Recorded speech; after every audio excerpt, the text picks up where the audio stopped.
Rabat en conscience, révélatrice de potentiel. Il y a des décisions qui changent une vie, mais ce ne sont pas toujours celles que l'on croit. Parfois, la plus grande bascule ne se voit pas de l'extérieur. Elle se passe à l'intérieur, dans cet espace intime, silencieux, mais profondément vivant. Dans l'épisode précédent, nous avons exploré ce qui freine nos élans, ces résistances qui surgissent lorsque nous voulons changer. Elles nous semblent parfois contradictoires. Une part de nous veut avancer, tandis qu'une autre freine ou doute. Mais ces résistances, lorsqu'on prend le temps de les écouter en conscience, peuvent devenir de précieux alliés sur notre chemin. Elles signalent qu'un réajustement est nécessaire, que quelque chose en nous a besoin d'être reconnu avant de pouvoir se transformer.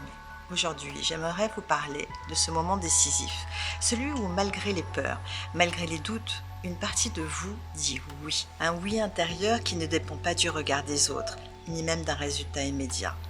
C'est ce moment où vous arrêtez de négocier avec vous-même. Ce moment où la clarté remplace l'hésitation.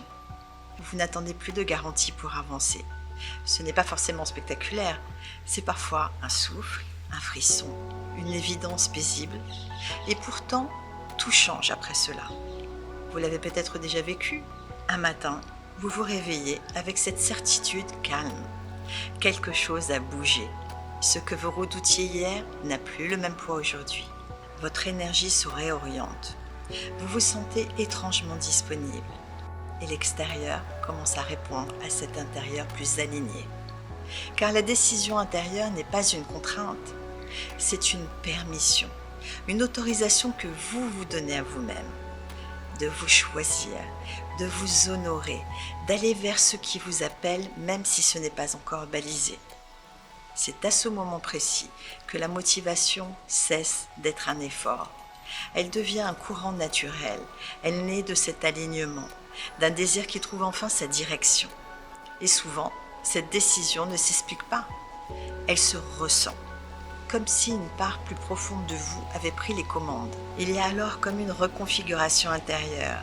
Les doutes sont toujours là, peut-être, mais ils ne tiennent plus les rênes, ils n'ont plus le dernier mot. Alors cette semaine, je vous invite à revenir à cette question essentielle. Est-ce que quelque chose est prêt à dire oui ? À quoi ai-je besoin de dire non pour que ce oui prenne sa place ? Quelle direction m'appelle, malgré mes incertitudes ? Et si ce oui n'est pas encore là, ce n'est pas grave. Offrez-lui un espace. Écoutez les frémissements, observez ce qui veut naître, sans le forcer. Il ne s'agit pas de décider avec la tête, mais avec l'alignement et l'élan du cœur.